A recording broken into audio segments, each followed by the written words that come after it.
Welcome one, welcome all to the greatest show of them all. It is the NFC East Mixtape Volume 97. We have never done a mixtape like this ever before. I can confidently say that. And if you have missed all 96 volumes before this, shame on you. Where can you access them? On any one of SB Nation's NFC East blog podcast networks. You can also watch it on the Bleeding Green Nation YouTube channel or the Blog and the Boys YouTube channel. He is Brandon Lee Gowton from BGN. I am RJ Ochoa from BTB. And Brandon, the Philadelphia Eagles are headed to the Super Bowl. Congratulations. It's true, RJ. And it's really a huge development for the NFC East mixtape listeners, the mixologists, as you call them, because we get three more weeks, three, including this one, three more podcasts of in-season NFC East mixtape podcasts, as opposed to, like, imagine if, because this week for the Super Bowl bye. It would only be 2 weeks. Lead up to the Super Bowl, and then like the reaction show. Oh, I'm counting that in there. Like that's well, cool. You said in the regular season. That third one would technically be out of season. it would be out of the window. Yeah, but like right. It would be related to the season. I agree. You get what I'm talking about, as opposed to I don't know, they're hiring this. It would not be very interesting otherwise, because like there isn't any kind of head coaching or GM hires, these big hires going on in the division. There's some coordinator stuff, but like okay, whatever. That's really not the same level of juice as some of the other hires would be. So I'm excited in part for just the content, but obviously very incredible that the Eagles are back in the big game for the second time since 2017. Second time in 6 years. I got into a Twitter debate with somebody. Like, it's 6 years. You have to count 2017. You know what I mean? Like, you can't say like second time in 5 years, because of, like, you don't count the end point for that 6 Super Bowl seasons run. I think is the better way to phrase it. Right, that's what I'm saying. So like if they were to win, it would be 2 out of 6, not 2 out of 5. That's all I'm saying. Like, let's just be mathematically correct. Okay, we have a lot to get to. Obviously, the Eagles heading to the Super Bowl and the Kansas City Chiefs, all that stuff. Before we do, though, Brandon, we haven't read reviews in a while. We have 2 from the Blog and the Boys side of things and 2 from the Bleeding Green Nation side of things. Where would you like me to start? And 1 from Hogshaven, maybe, but you weren't sure about that. That one is very strange. I actually think let's build up to the Eagles ones. I'm here to be very nice to the Eagles. Your team's in the Super Bowl. I want you to enjoy it. So I'm doing the proverbial olive branch, even though we had an issue with that expression. Okay, so from the BTB side of things, 5-star rating comes to us from Joe's Lunch, titled Best Podcast for NFL's Best Division.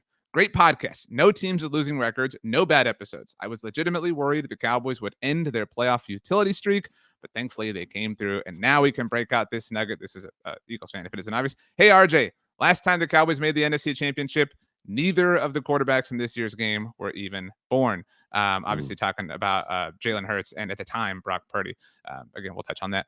There was one, and I think we both will love this, from GOB Frog, 5-star rating. It is titled Stats with 3 hearts, a red heart, a green heart, and a blue heart.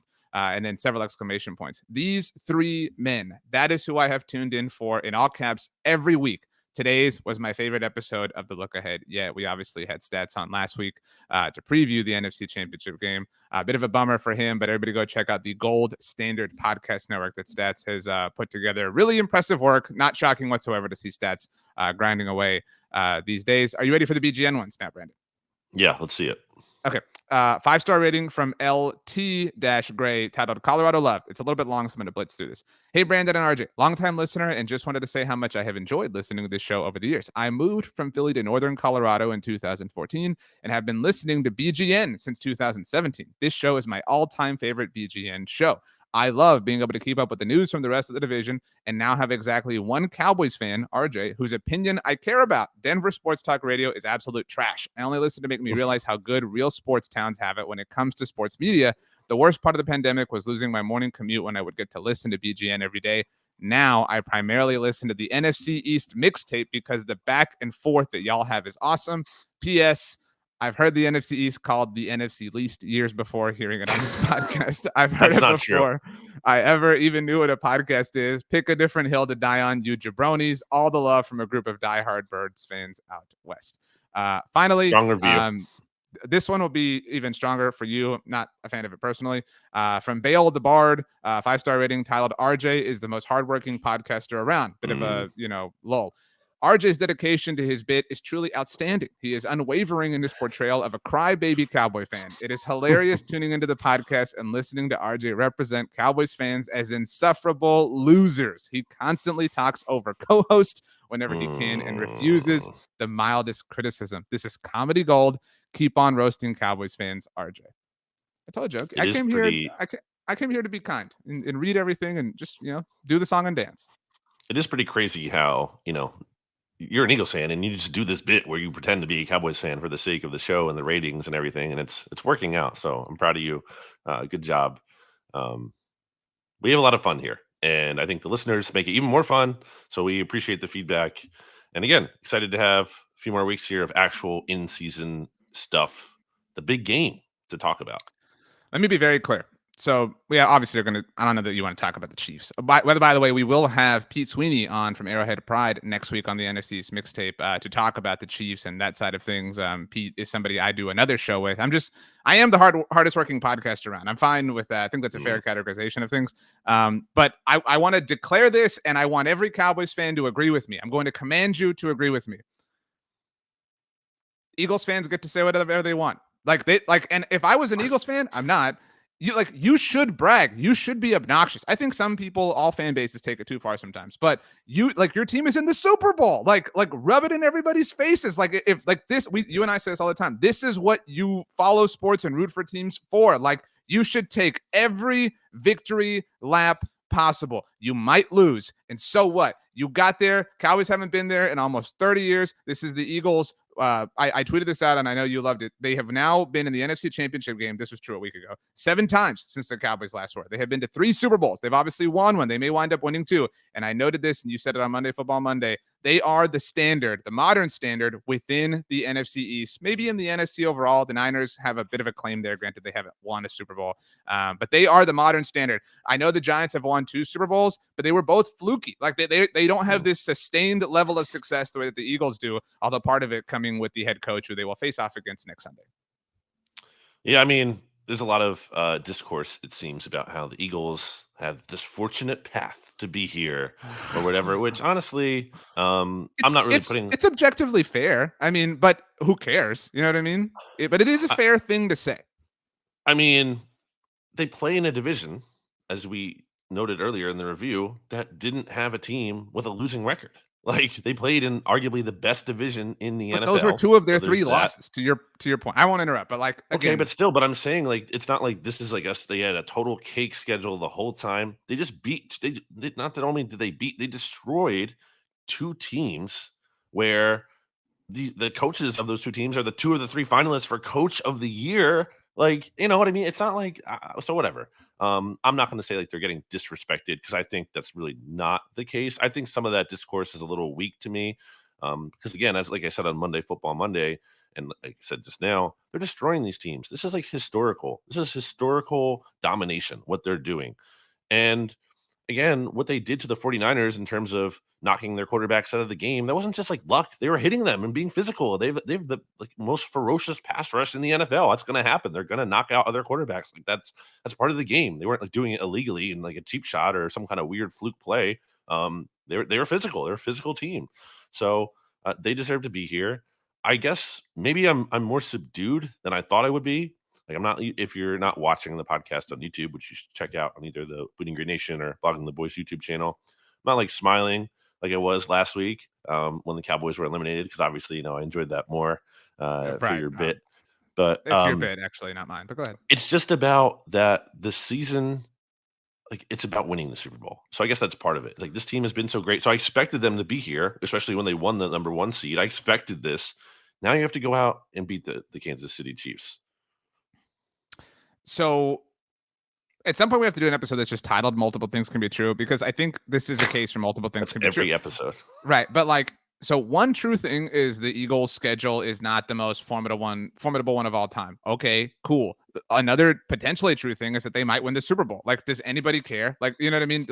It still counts. Does it? No, but that's what I'm saying. Eagles fans are the Eagles in general are a great example of who cares? Does it matter? At the time, if it was fun to make fun of, but does any Eagles fan look back and be like, oh man, we didn't win the Super Bowl with our franchise quarterback, winning MVP of the game? Who cares? You won the Super Bowl. You know what I mean? Do you think Broncos fans care that when they won the Super Bowl, Peyton Manning was a shell of himself? No, they won the Super Bowl with Peyton Manning. Do you think that Rams fans care that they had the worst title defense of all time? Right. No, because they won the Super Bowl. And so they don't have fans. Right. That's true too. So if the Eagles win the Super Bowl, like it's the ultimate multiple things could be true. I think where maybe the discourse is coming from on a national level, because I am kind of stunned personally at the amount of like take-dumb that there is that, the Eagles haven't played anybody. I think people feel robbed. And that's not the Eagles' fault. I just think people were like bummed that like we didn't get to see what looked like a great NFC championship game on paper. So it just feels I don't mean inauthentic that the Eagles they deserved it. They blasted the Niners. They totally deserve to be here. But like it just feels like, fraudulent from this game standpoint. It's just like a bummer. You know what I mean? That's fine. Like people are allowed to feel that way. Yeah, I mean, I understand it. It still could have been a blowout if Purdy doesn't get hurt for all we know, because Sure. their Eagles defensive line was dominating. Like they were That's totally true. crushing. They were just crushing, and it was like, oh my gosh. And like that's part of the Brock Purdy went last in the draft for a reason. Like part of that reason is We don't have to do this. no, We don't have to but hate I'm on saying Brock it's true. Purdy. Like if you look at his physical attributes, he's not a very big dude. So he might not be like the most durable guy. He's a tiny dude, and he's not like super athletic. So that's a concern. That's a legitimate reason why someone like goes that late in the draft. I'm not trying to discredit what he did. I'm just saying like there is a reason he got drafted that late. It wasn't just like a total fluke. And also on the schedule point, okay, can we look at the Chiefs schedule for a second here and point out? I was going to do this. Where are their wins that I'm supposed to be like blown away by? Oh wow, that's incredibly impressive. They beat the Jags. Okay, the Eagles beat the Jags, and okay, so that's a team. So well, let me ask you this, so we can like set this up like the Chiefs schedule point. What would you say, and you can include the playoffs if you want, are the 3 most impressive Eagles wins? And you can define that how you want, like from week 1 to now. What are the 3 biggest, most authoritative wins that they have had? I mean, definitely the Vikings game in week 2. Okay. They just totally playoff. shut down. It's a playoff team, even though you Justin hated Jefferson. on them, but playoff team. Yeah, I mean, they weren't like amazing, but it was certainly a quality win. Right. They destroyed the Titans, who were like, I mean, they were leading they're the a lot division to choose and from. went down to the wire. But I mean, they destroyed them. It's 35-10. And I'm looking else here. I mean, they also blew out the Giants 48-22. The Giants were kind of banged up in that game. It was on the road. I mean, there's the Giants playoff game, 38-7. You could pick that one instead if you want. And the 49ers, the Chiefs also beat the 49ers. And where is that win that the Chiefs have that is so great that the Eagles don't have? Okay, you want to say this championship game against the Bengals? Okay, great. That's one game. So you're basing it all off of that one game? I mean, the Chiefs lost to the Colts. The Eagles beat the Colts. I know it was close, but they didn't lose to them. The Chiefs lost to the Bills. Chiefs lost to the Bengals in the regular season. The Chiefs had to go to overtime against the Texans. The Chiefs did not cover in both games against the Broncos late in the season. Like, where are these super impressive wins that the Chiefs have that the Eagles are lacking? So my answer for the Eagles, as far as impressive wins, I would say the Vikings, and I'm going chronologically here. The Vikings win is one of the 3. I would put the Cowboys win just because, I mean, they neutralized Micah Parsons. And I realize I'm biased, but like that was a Cowboys team that had caught fire and they neutralized. Yeah, they were undefeated with Cooper Rush. Yeah. Right. They did what they wanted to do against them specifically. I think the Titans one was the biggest like flex win, but I mean, like, again, some of that is just, and I'm not taking away from it, but some of that's just the Titans. But I would put the Giants playoff win. Like that was so boring because they killed them. You know what I mean? Like it was so boring. Now, on the other hand, the Chiefs' most impressive wins. This was what I wanted to kind of get to. I was not impressed by their first Chargers win. The one that was the Thursday Night Football debut game. Remember? Yeah, I would argue the Chargers almost like outplayed them in that game. Right. So the first one was kind of like whatever. The Bucks win was kind of, and at the time we still kind of thought highly of the Bucks. That was really impressive, like how they kind of ran away from it. And I had the Chiefs as my lock of the week in that week. I remember that vividly. The Niners win was like super impressive, and I know there was the quarterback stuff like on the San Francisco side of things, and I know Christian McCaffrey was still newer, but like nobody did that to the Niners. Like I know the Eagles just did, but you get my point. Like it was really like kind of holy crap. Like this is just who the Chiefs are. The second Chargers win was a little bit quality to me, but yeah, I mean, and it's funny now, by the way, you didn't let me crap on the Chiefs when they struggled against the Texans right after the Cowboys did, but they struggled against the Broncos barely, and then they went to overtime. They didn't cover the spread. And then they went to overtime against the Texans. They struggled against the Broncos near the end of the regular season. So I was more impressed with like things they did in the regular season, and some of that is the Mahomes injury in the playoffs. Like, I do think that there's like a Chiefs fatigue Sure. that is happening. And so I do think over the next week and a half, we're going to see a lot of people like kind of come in like, and the Eagles, I do not share this opinion. I think non-NFC East people like the Eagles. They view them as cool and fun, and like they have a lot of fun personalities. Like that part's objectively true. There's going to be a lot of Eagles love coming in as like next week unfolds, especially because people are kind of like, I think like, the Chiefs really went after Joe Burrow and the Bengals for like all the talk they did in their post games. Like, you guys are kind of like the pot calling the kettle black right now. You know what I mean? Like, and you won, so you deserve to do it. But like, I don't know. This is a weird Super Bowl for me. Last thing on the Titans, because you kind of pushed back against that, and I get it. They fell apart clearly Right. towards the end of the year, but I mean, what about when the Chiefs played them in Kansas Sure. City, and then we won by 3 points in overtime against Malik Willis, starting his first game, right? Who completed Who threw like 5 passes that game? He completed 5 passes out of 16 attempts for 80 yards. He did not complete a pass to a wide receiver. Like, for as much as the Titans fell apart, they're typically still were like a tough team, a team that, we said that going into the game. Sure. They're going to play teams tough. That's typically what they do under Vrabel. Eagles just kicked their butts. Like, for a team that had a tough reputation, the Eagles just like had their way with them. So I definitely count that. Not a often used expression. But I do find it just funny. It doesn't mean anything, but like that 2 of the teams who played both of the Super Bowl teams very tough were the Indianapolis Colts and the Houston Texans. Like, and I know that the Eagles kind of walked away or ran away with the game, but like, what was it? It was close at halftime. 12. Yeah, but it was like, it wasn't like close, but it was kind of like, at halftime of that game. And obviously they went to overtime, and the Colts beat the Chiefs, and it took the Jalen Hurts touchdown at the end of the Colts game for the Eagles to win. It's just, kind of funny, like, the way the NFL can be. I want to ask you a question, and I asked you this on Slack, but I want to have the conversation here because there's going to be a lot of coverage, and everybody check out BGN Radio and BleedingGreenNation.com for all the coverage, obviously, as the next 2 weeks unfold. But is this there's no loss, and you said this, there's no loss that sucks. Like, you lose the Super Bowl, so like it innately sucks, but like you're, as an Eagles fan, you've won a Super Bowl very recently, so there's nothing that can like destroy you, right? You can't be a Falcons fan after this. But the Chiefs do, like, I think there is Chiefs fatigue because people are kind of like, our buddy Stats once said something that I think about so often. He said, we don't have to invent reasons why Patrick Mahomes is great, right? People, did you just change things you're drinking? Yeah, I'm some water. So you went from like coffee to water, like mid-show? You have to hydrate because coffee is going to dehydrate you, and it's going to make you tired if you don't drink water as well. I'm just saying, like, it was a very strange thing to see 2 different cups show up all of a sudden. So I'm thirsty, man. But people do that, right? Like, people, like, even the Titans win, like, oh, Mahomes, like, it's like, and he's like, we'll both like fully admit he's a great player. He's the most talented quarterback in the NFL, all objective fact and whatever. But like, there is like an overkill, you know what I mean, of like exacerbating their greatness. And we talk about that all the time. We talk about how people act like he's already won 5 Super Bowls. And I think it would be very annoying to be the team that kind of gave him his second one and sent it into a different stratosphere. And that, like, whatever, again, you're fine taking that risk because it's a Super Bowl. So like, does this set up the most annoying potential reality if the Eagles lose? Not really. I honestly don't feel that way.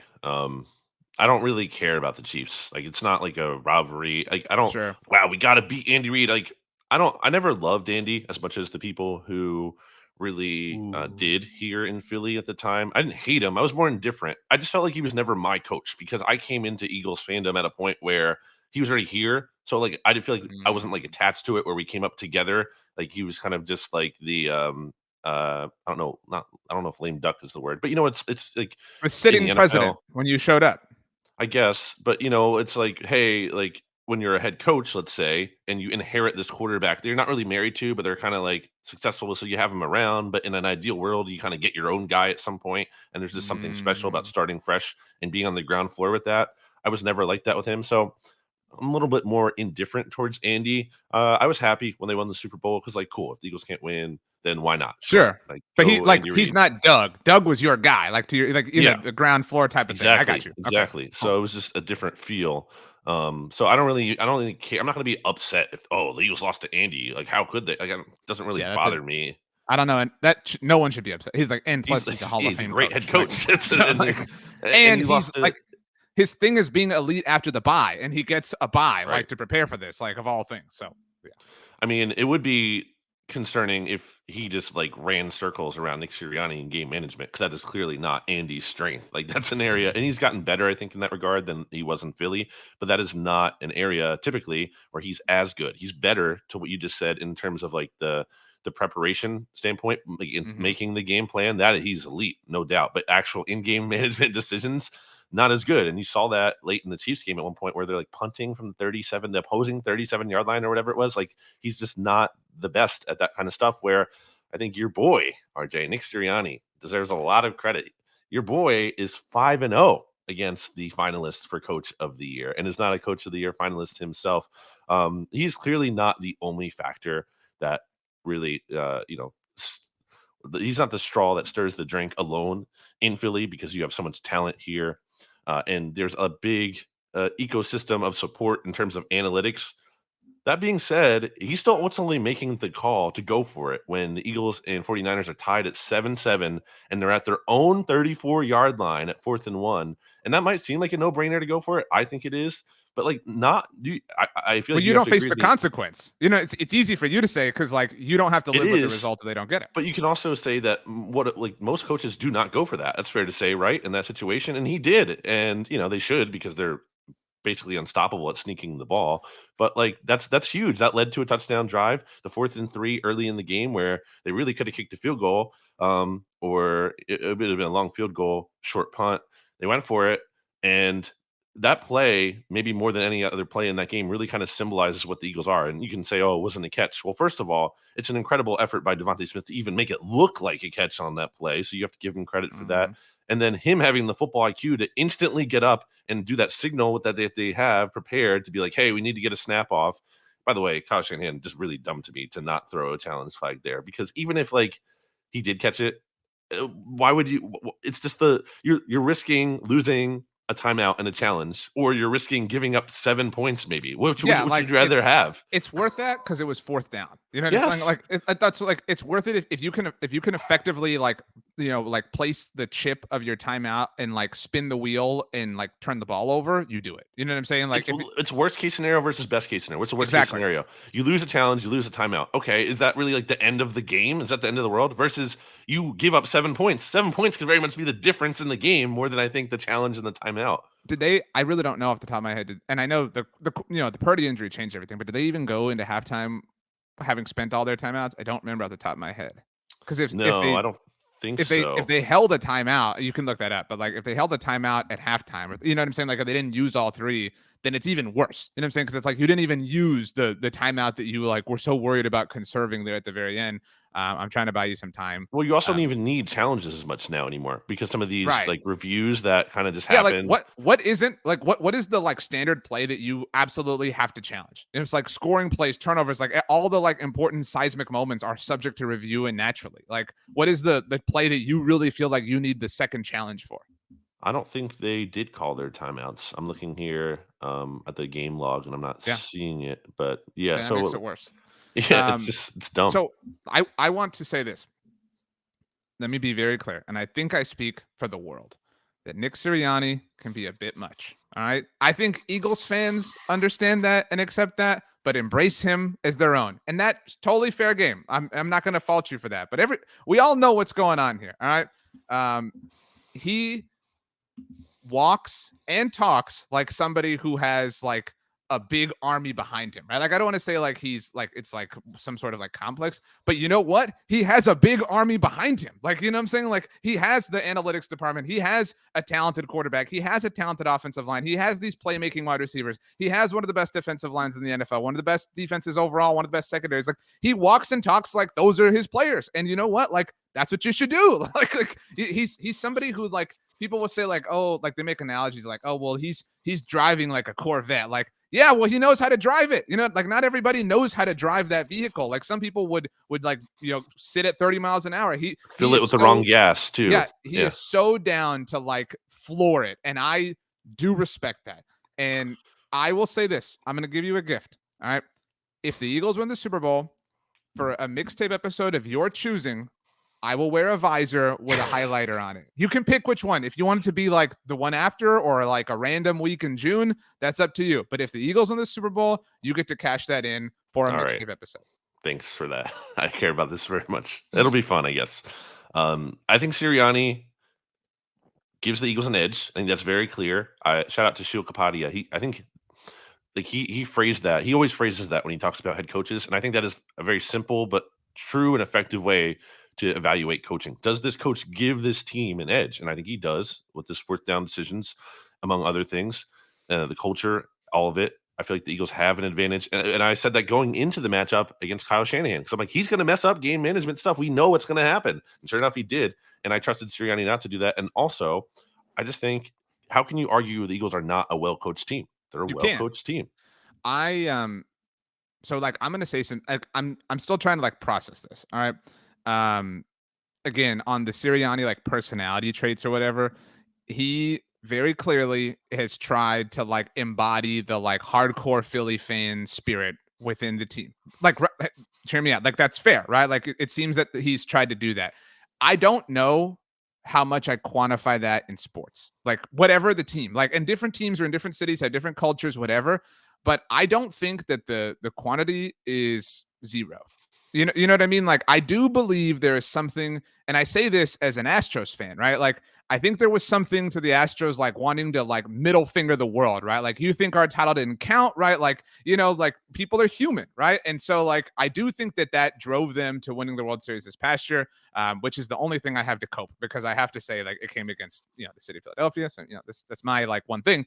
I do think there's something, I don't know if it's tangible, but I do think it's real to like the brazen nature that Nick Sirianni has, whether it's goofy or corny or whatever. If it helps, then who cares? You know what I'm saying? Like if it helps and they win the Super Bowl, then like don't apologize for it because it worked. You know what? If it was a bit, it worked. And who can deny it if it worked?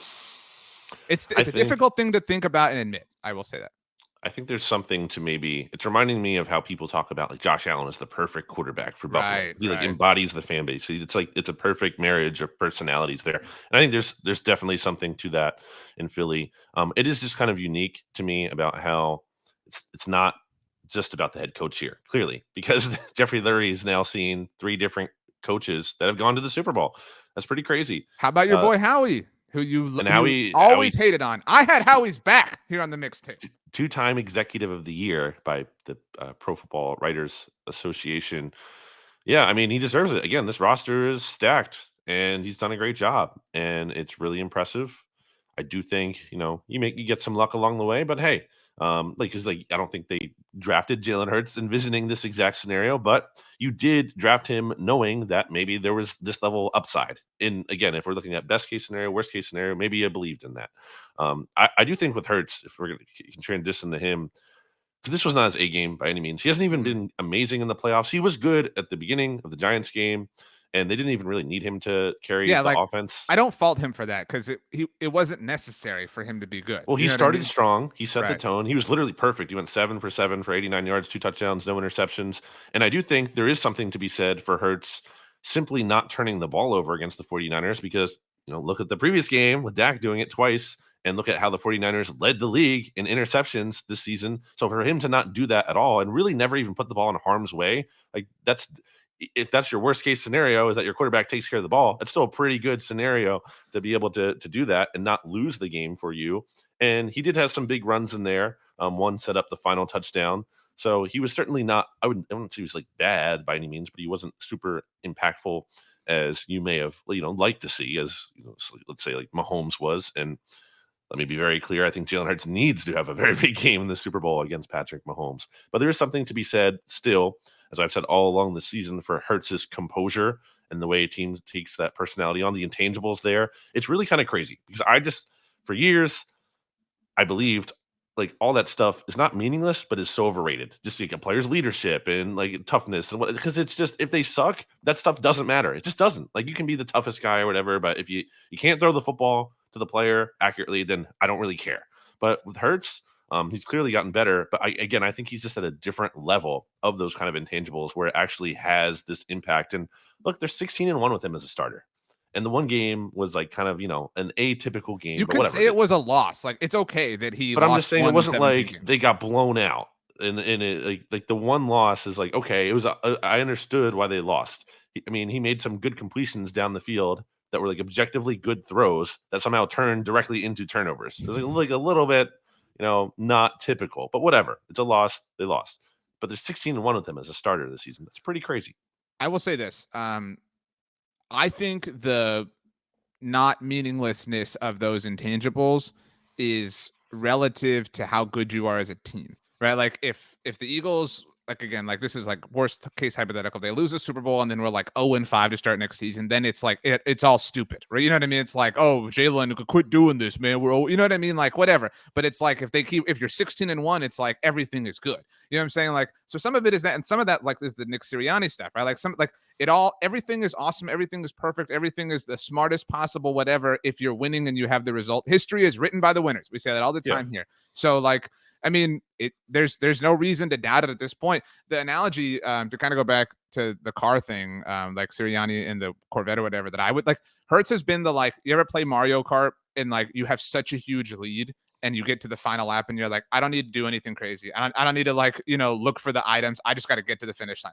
It feels like he's playing that way. And I say that like in a good way. Like it's wise of him to like be like, you know what? Like we have a stacked roster. Like all I got to do is just like drive this thing and get it through one lap. And you know what? He's gotten to this point that like, if he has to like go all out or whatever in the Super Bowl, it's the Super Bowl. So like, like he's done the job. I was looking right now because I kind of thought I remember this.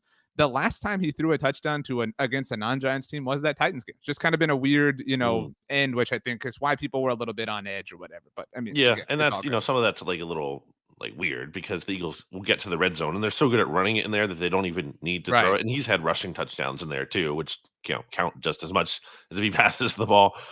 He did have a rushing touchdown in this game, but again, I do think he needs to be better. I think the most concerning thing is, especially against a 49ers team that we said going into this matchup was vulnerable against deep passing. They allowed the most 50-plus passing plays in the NFL. They ranked 6th in terms of giving up yards specifically to the wide receiver position. And this is not a big passing attack day for the Eagles offense. They tried multiple times, just couldn't get it going.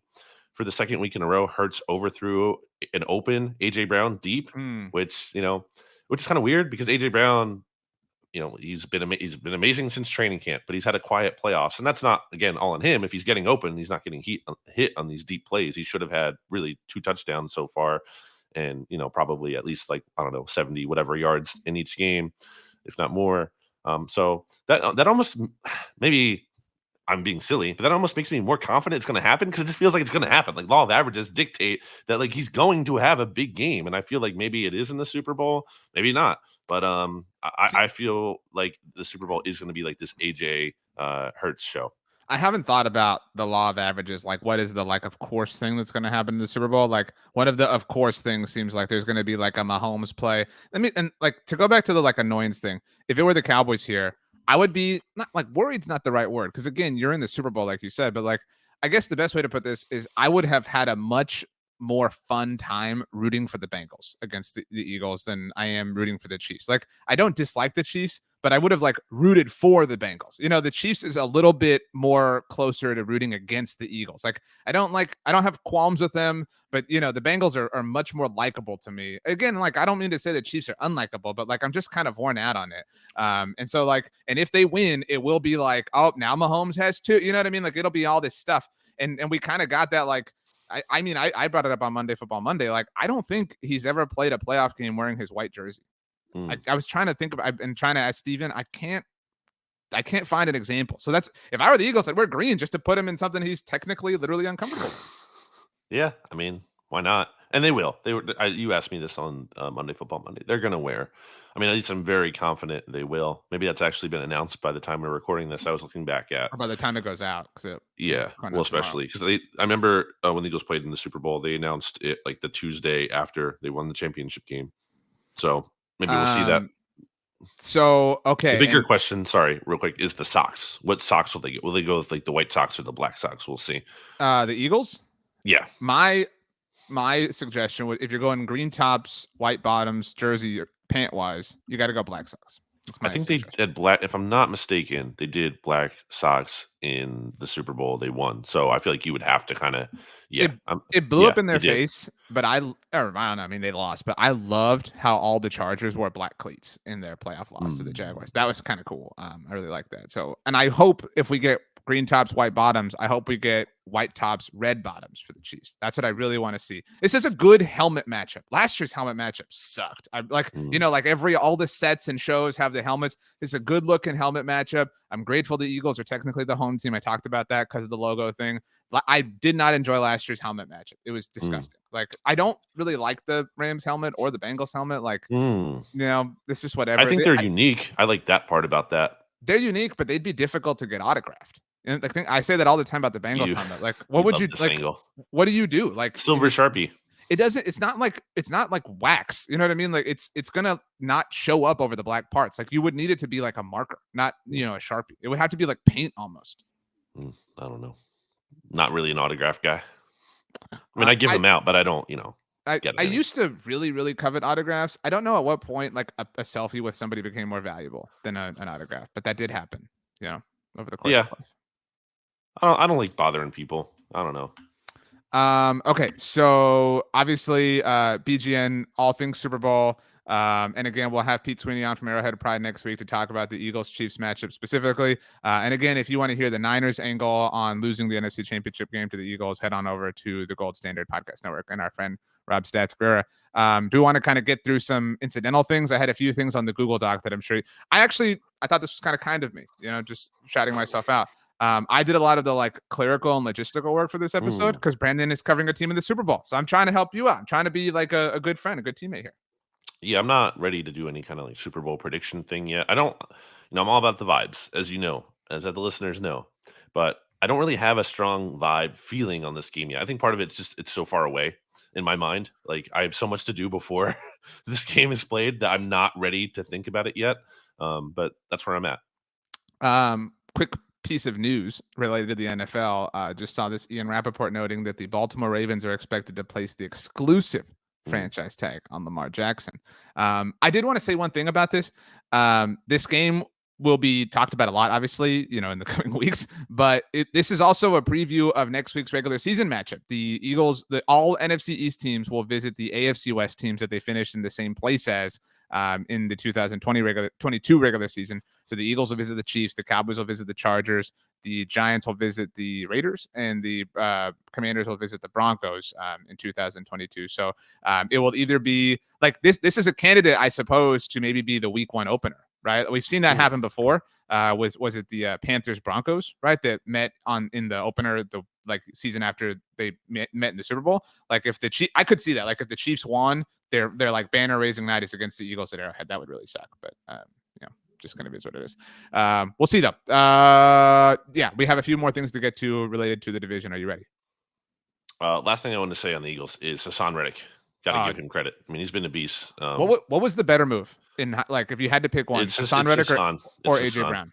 Especially because you just had to give him money. You know what I mean? If you're Right. counting not that AJ was bad. This is clearly like a 1A, 1B kind of Mhm. thing, but it has to be Hassan because you just gave him money and it was a good deal. I don't think he's I was looking at his contract recently. I don't even think he's like a top 15 player in terms of edge money. He's 19 and a half sacks in 19 games. That's insane. He's been incredibly productive. These are like high quality sacks to like game changing plays. Right. I mean, he's been a beast. Like it's kind of crazy how it's probably crazy how he didn't like. I mean, he probably should be a defensive player of the year finalist. Like, I don't know. Like, I don't know it, about that. Like it's some kind of like funny he though. gets penalized by people for playing on an elite defensive line, but I Yeah, but look it, at his production the past 2 years though, too. Even like when he was playing for if the well, that's not Cardinals and related to this year Panthers. and like defensive player of the year, But but I'm just like saying it's not like this production is like fluky. Like he's been consistently doing elite productions. Like maybe this guy's actually good and not just you can't say the narrative of he's only good now that he's playing in a favorable right. But situation. here's a take: if the Eagles win the Super Bowl, he's the best free agent signing specifically in franchise history. There's Like been a lot of that. I they're think better he's draft picks, but like what I'm saying, like another like trades or whatever. But like as far as free agent signings and like the impact they had, you could argue if they win the Super yeah. Bowl, all you need is 1 year to prove that case. And that's not like uh the tallest short person. Like that is like because They signed Malcolm Jenkins. Malcolm Jenkins was like a huge part why they won a Super Bowl and is an amazing like leader and player. And it was previously him, that everyone said was like, the best free agent signing. So that's pretty crazy to be in that consideration, that competition. But yeah, Reddick's been awesome. And look, if the Chiefs win the Super Bowl, there's a very, very good chance that Patrick Mahomes is going to be the MVP. Like, who else would it be? Like, Of the game, you mean? yeah, the Right. Super Bowl MVP. Because I mean, is it like it seems like it'd be hard for Kelsey to win unless he has like 5 touchdowns or something. It's Like, in it's rare. Like, and you actually have to play like quite poorly as a quarterback to not get it. Like, I thought it was ridiculous that Peyton Manning won it in Super Bowl yeah, 41. well, I thought they should have. Well, again, like some of it's the narrative, right? Like yeah, at the time, I mean, I was in high school. I remember thinking like they should have split that between Joseph Adai and Dominic Rhodes. Like they were what won the game for the Colts in the rain against the Bears. and if the Eagles win, there's kind of a bigger range of outcomes who it could be, and I think Reddick would be probably like a good bet for if you're going, especially trying to get value on those odds there. You Right. probably like it'd probably be a good value to put a bet on him because he could have a big game where he has like a couple sacks or forced fumble and ends up being the deciding factor. I And think some of that just like I don't mean to interject because you're good. all RJ does is interject, but like is just the way the Eagles play. Like you said a little while ago, like they get down to the red zone, it's like, well, we don't have to like force this issue. So like that could impact, say, Jalen Hurts' candidacy to win MVP. And like, no offense to Miles Sanders or Kenny Gainwell, like they're probably not going to. It has to be some sort of like star, some sort of like prominent face to win it. So Reddick's a good pick, but if it's a Chief who is the non-Mahomes Kelsey Chief that could win it? Um, Like what the path you can see. Like we're not just naming players. Like if you like it's a small path. I mean, if Pacheco just absolutely went off on the ground, I Right. guess, like, Or Chris Jones had like 4 sacks or something. Chris Jones, Something yeah, Chris stupid. Jones is obviously definitely a real contender. That's it though. Like Yeah, I don't know. maybe like if Juju or MVS had like a like a 6 catch, If Justin 209-yard Reed is game. 3 picks. Yeah. Yeah, no. I just can't see it. But as far as Eagles, I would like possibilities obviously Hurts. I would put both AJ and Devontae there. By the way, is Devontae Smith the best player in the NFL that wears number 6? Like, can you even think of another off the top of your head? Who are the quarterbacks? I can't even think. Like, I can't think of another number 6. Like, the first one I think of is Mark Sanchez and then Jay Cutler, and they're both obviously not playing. I mean, like, it just hasn't. It's not a really popular number. Yeah, I don't know. Chris Jones, the Cowboys' old punter, used to wear number 6. I mean, but that's like the I'll only look thing that I up. can really think of. Well, Like, there's not a lot of number 6s in the NFL. Like, I hate that. Like, I mean, I'm not going to be a fan of Devontae's, although he is my friend. I did interview him ahead of the Super Bowl, the SB Nation NFL show. But like, Devontae's too good of a player to wear number 6. That's my point. I mean, I think it works for him. He's a unique player. But yeah. But anyway, so Hurts, Devontae, AJ, those are the offensive players I would say have a chance. I think you could like the Eagles are like a vogue enough team to where like there's a path where like Lane Johnson wins it. Like if Hurts is like never touched, you know what I mean? Like if like it was an a ugly weird offensive performance with a lot of running. right. That's a possibility. Slay. I was going to say this too.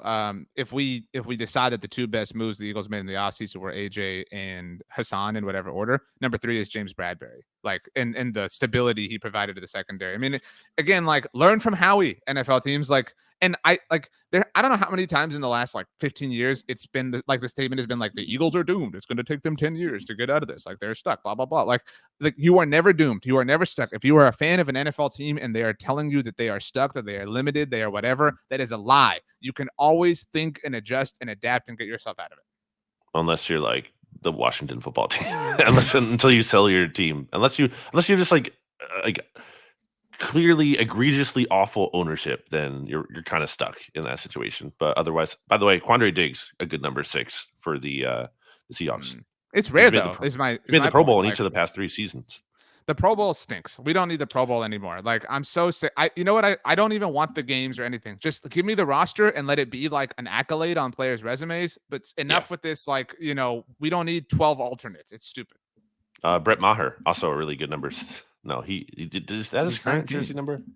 He wore 6 though with the Saints. Okay, that's what I'm seeing here. He wore 19 after that though. So yeah, I'm just looking at a Pro Football Reference list of number 6s. Not a to your point, yeah, not a lot of impressive names here. It's not and it's like I think that derivations of 6 are not popular because 6 is kind of a clunky number. Like there are some 6 teams, right? Like obviously like Joe Montana, like there's a little bit more popular. 26 is kind of, you got your running backs, but like 36 isn't that popular. 46, 56, kind of a cool linebacker number. 66 blah, 76 blah, 86. Can you name an 86? Zach I can Ertz. name one. Oh, I guess that's 2.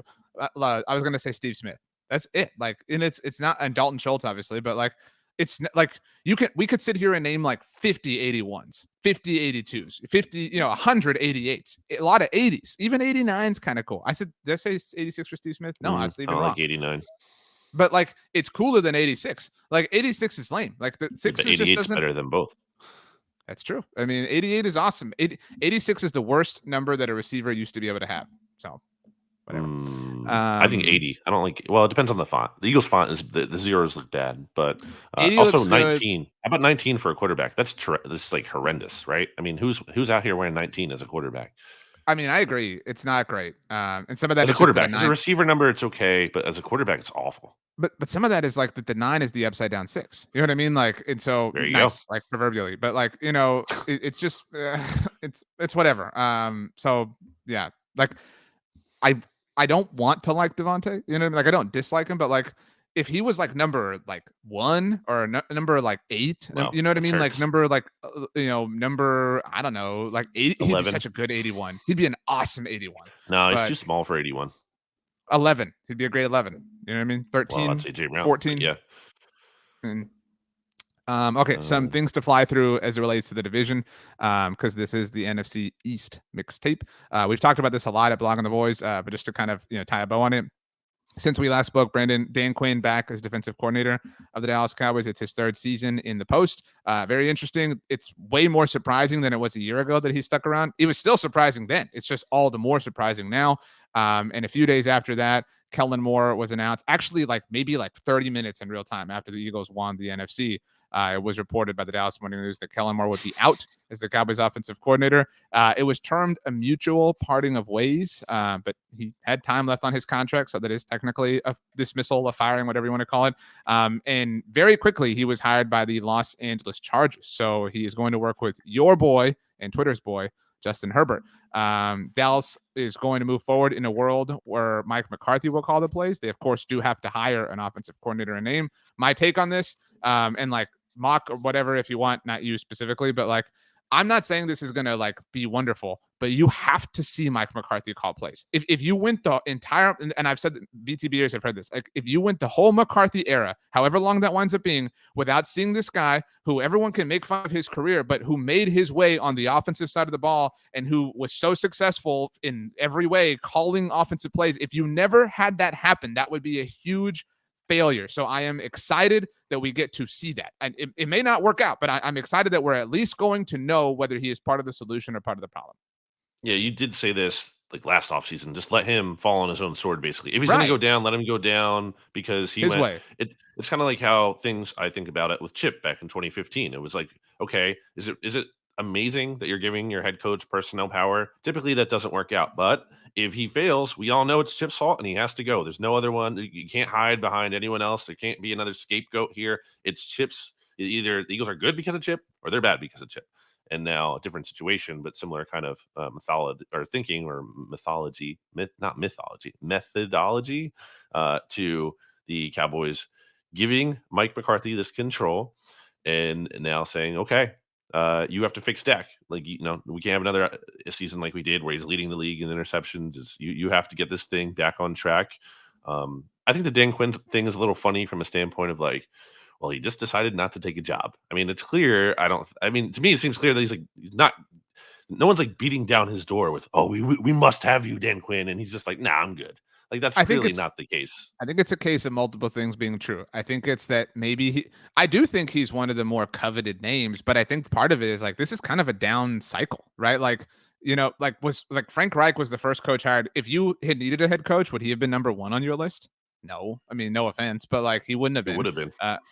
Probably D'Amico Ryans. And like, Yeah, it's I amazing that agree. he's going to choose the Texans. And like, and so I think it's amazing, but then I think it's not Well, amazing. It makes they have sense because of the a draft good capital. outlook relative to these other teams, you know, at least with, Right. like, Like, the number they 2 have the overall draft pick and then another capital. pick. Yeah. They play in a lowly division, right? Like, Easterby it is like, gone, right? yeah. But Casario's still there. So, I mean, Mm, still whatever, but still like it's all the reason in the world to feel like you can remake that. And plus there's a like homecoming element for him specifically.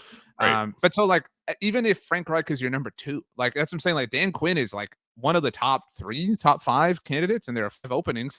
Like, I mean, Mm, I'm not in love with Sean Payton. I've made that very well known. But even if you were, like, you have to give up enormous yeah, compensation to get him. Like, which he's is so just dumb. simply, it is dumb. But like, and him acting like again, I don't want to go down lost in the weeds. But so like, back to Dan Quinn, I think it's a case. I do think he's valued, but he may not be like, whoa, the number 1 guy. I think he also likes working with the Cowboys. I think the pressures of not being the head coach are a real thing. We see that with coordinators all the time as they get older that were head coaches.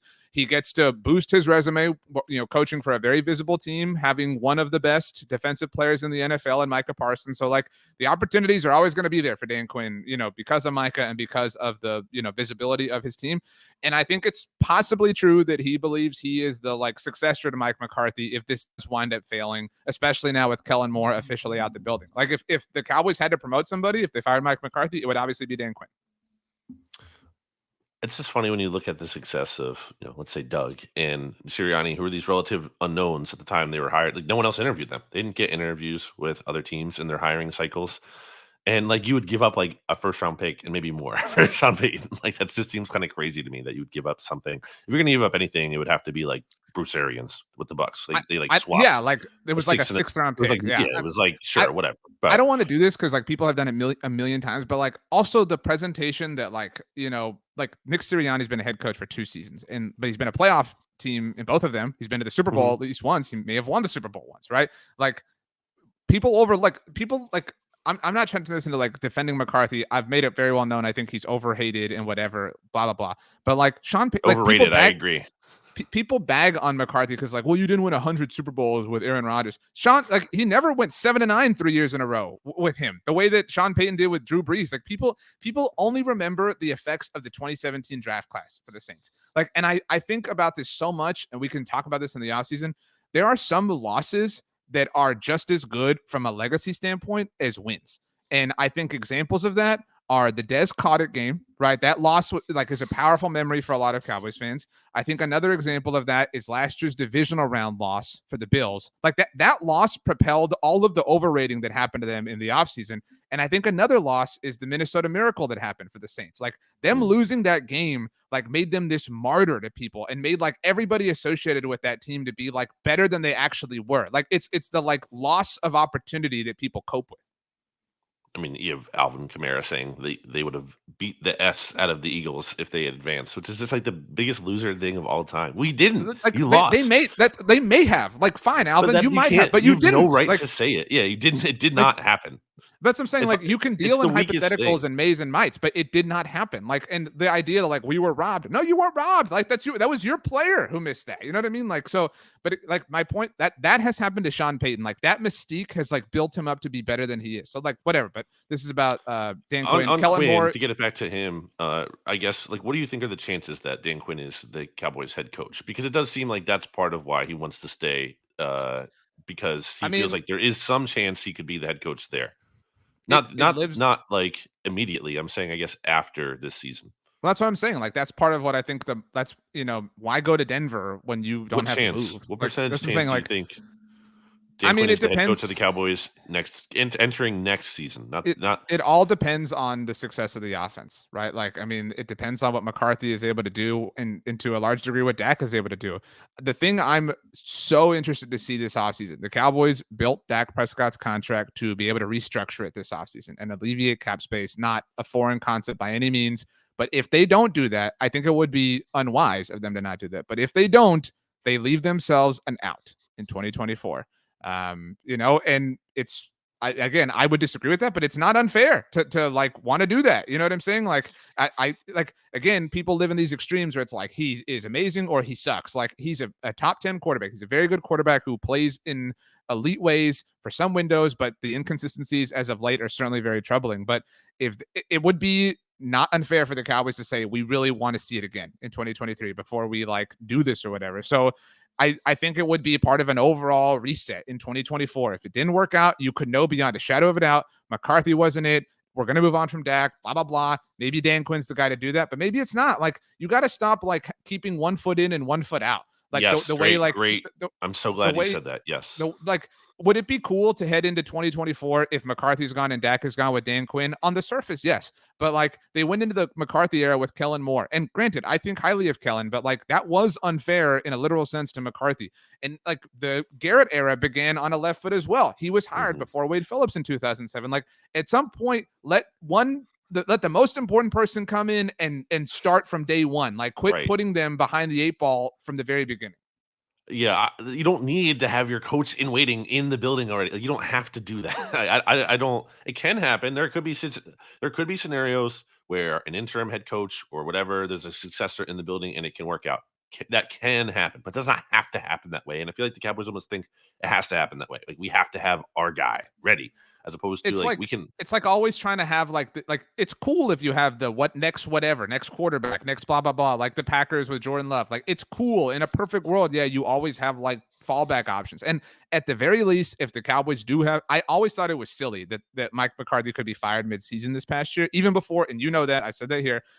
I don't think that is impossible this season. Like if it were to be so bad, it's not. And you at least have Dan Quinn to fall back on for that, right? Like if things went bad, you have a secondary option to be your head coach for this upcoming season specifically. But while Dan Quinn's back, again, we kind of got to get through this stuff. Kellen Moore's gone, as are 7 other staffers, and a lot of them close friends of Mike McCarthy, Joe Philbin, Rob Davis, et cetera, et cetera. 6 of the people dismissed simply did not have their contracts renewed. If we're being literal, it's different than being dismissed. Kellen Moore and Doug Nussmeier, though. Real quick on that, I think coaching contracts are typically 2 years for assistants. So yeah, I mean that's when McCarthy came in, right? 2 years ago, was it? 3 or no 3? Well, maybe it's like 2 or 3, whatever. But yeah, that's standard for contracts to run out like that. So I don't know who their offensive coordinator will be. There are a lot of options, and I think the most likely archetype is like a McCarthy guy, right? Because if he's going to call plays, right, like he just, I don't mean to say like the job is meaningless or anything, but like it's McCarthy being offensive. Ben McAdoo, baby. That's one of the possibilities. Tom Clements is a possibility, who did call plays for him in 2015 for a stretch when he gave it up. There's some internal promotions. Scott Tolzien is on the Cowboys staff. I mean, like there are different names. I think ideally you should go like a little bit out of the box though, and not just hire someone Mike McCarthy knows. Someone, from, I don't know, something creative, something new, someone maybe from a college ranks or, I'm not saying literally this person, but something like, how the Steelers always have amazing wide receivers. Maybe hire like the Steelers wide receivers coach or like something creative, something fresh, something, innovative. We've obviously done a lot of things about this subject as of late at Blog on the Boys. So, for any Cowboys fans or whatever fans that want to see that, you can listen to the Blog on the Boys podcast network or check out our YouTube channel. But something I said, and look, like have fun, whatever. Like, again, if you're an Eagles fan, you deserve the right to gloat. But like, I still maintain that Dak Prescott is a top 10 quarterback. We can sit here, quibble, whatever. But at some point, some of this or a lot of this has to be Dak's fault. Like we can't just sit here and be like, oh, well, Scott Linehan was fired and Jason Garrett was fired and Kellen Moore was fired and blah, blah, blah.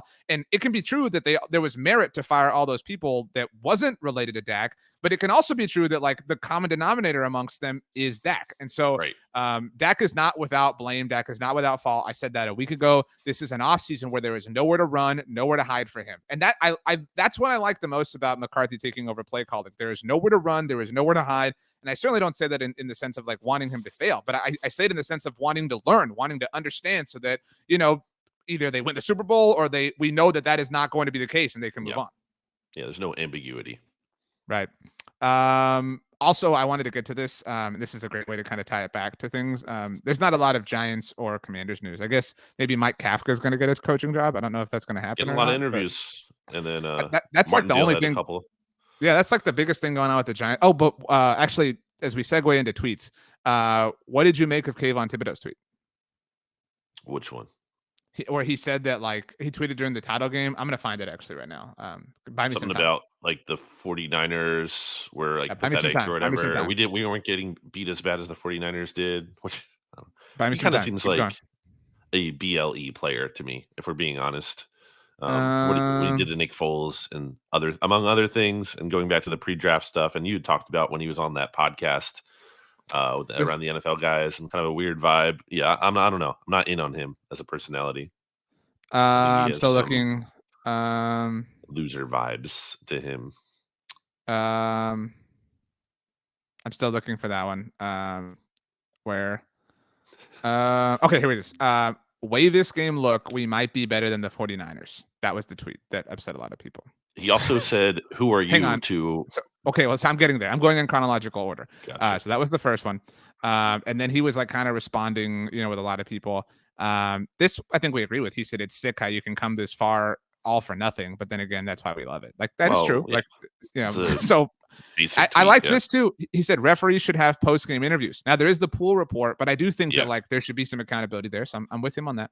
The pool report is very like quick though. It's not like a rigorous. It's like you get like 1 or 2 questions. I feel like. So Joe Staley is what you're talking about. Friend of our friend Rob Statsgare. So kind of like we're 2 degrees away. He quote tweeted the tweet that Kayvon had where he said that they looked like they were better than the Niners. Joe Staley quoted that and said. And by the way, Joe Staley said you are. Joe, just type the whole word. Giants lost by 31 points. Okay, what is Kayvon talking about? Joe Staley said you're a flash player who gets bodied by average tackles. Damn. Don't let the New York media affect you too much. And then Kayvon quoted that tweet and said, "Who are you, bro?" ... And then he added a follow-up tweet, like a new organic tweet, and said, "I don't care how famous you think you are. If I don't know you, ... I don't know you." Okay. Interesting. Yeah. The what do you think about the Empire State Building turning green and white? What are you doing? What are you doing? What? That is her. That is. I would be so pissed if I was a Giants fan, but that just speaks to. Was there any explanation? New York is not a real football town. It's not a real football town. Was there explanation given? Like that they offered? I imagine it's like it's a worldwide building, whatever, like blah blah blah. Is that what it is? Well, they did the Chiefs too. I don't know if you saw that. That's stupid. So like they were just gonna do both, but that's so you don't have to do any. You don't have to do that. Like it's different, but like if the city of Pittsburgh wants to do something and you sell up along these lines, no, but like hear me out. Like that's less offensive or less stupid. You know what I mean? Like the city of Dallas after the Astros won the World Series, like lit up and said like congrats. It's like you're in state, whatever. Like if there's at very least like an incredibly loose connection that you have to those people. But like this is literally a rival and literally a team who knocked you out of the playoffs. Yeah, the week before. Yeah, that's terrible. But I love it. It's so good.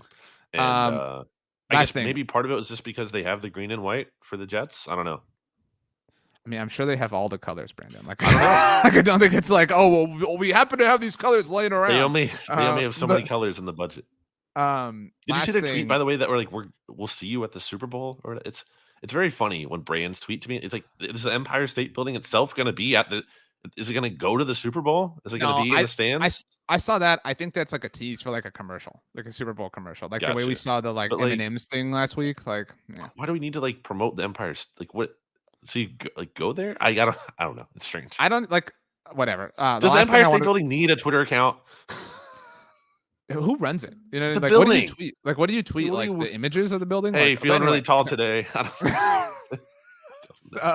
Well, you could tweet that since you're 6'5". 6'9". But anyway, last thing is a tweet. Micah Parsons stirred Cowboys fans up. I don't know if you saw this. I will say this. I love that Micah is such a football fan.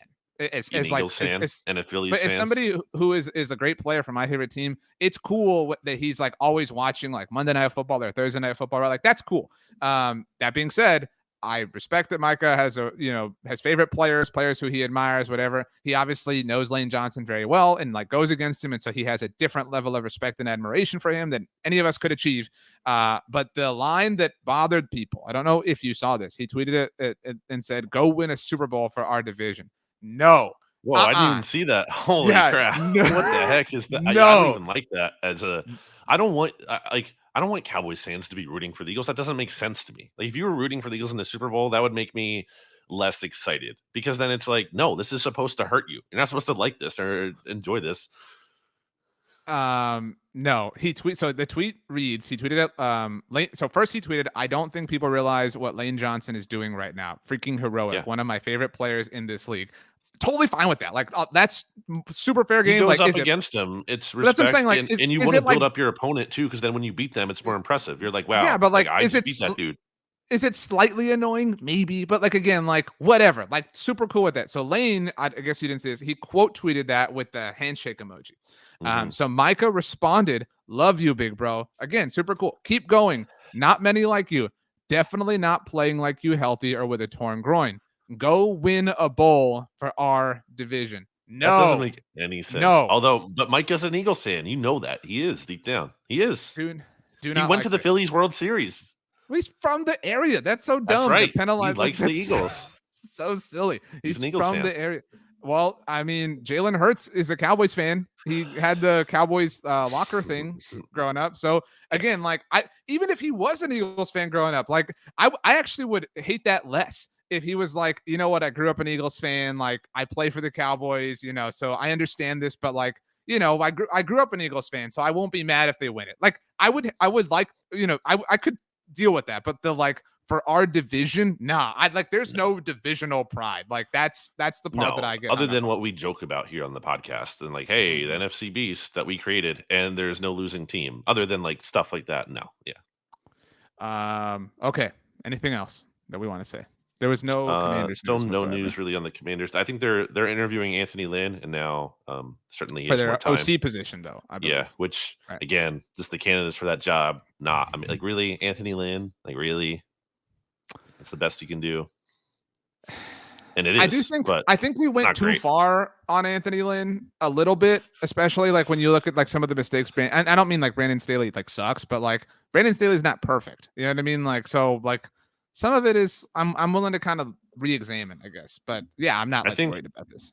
The Commanders are going to have, because they're going to release Carson Wentz, obviously, and that's going to clear up a lot of cap space. If I'm not mistaken, they're going to have the most cap space. Or no, I guess the Giants have 44 right now because the cap was set, obviously, if you didn't know that, by the way. So were the tag values, which is important for Daniel Jones and Saquon Barkley and maybe Tony Pollard. We'll see.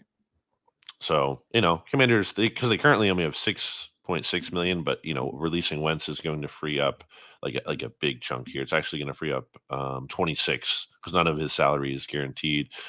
If I'm looking at this correctly. So, you know, there's some room to work with, but that's all about I have on the Commanders as their ownership situation continues to kind of linger out there.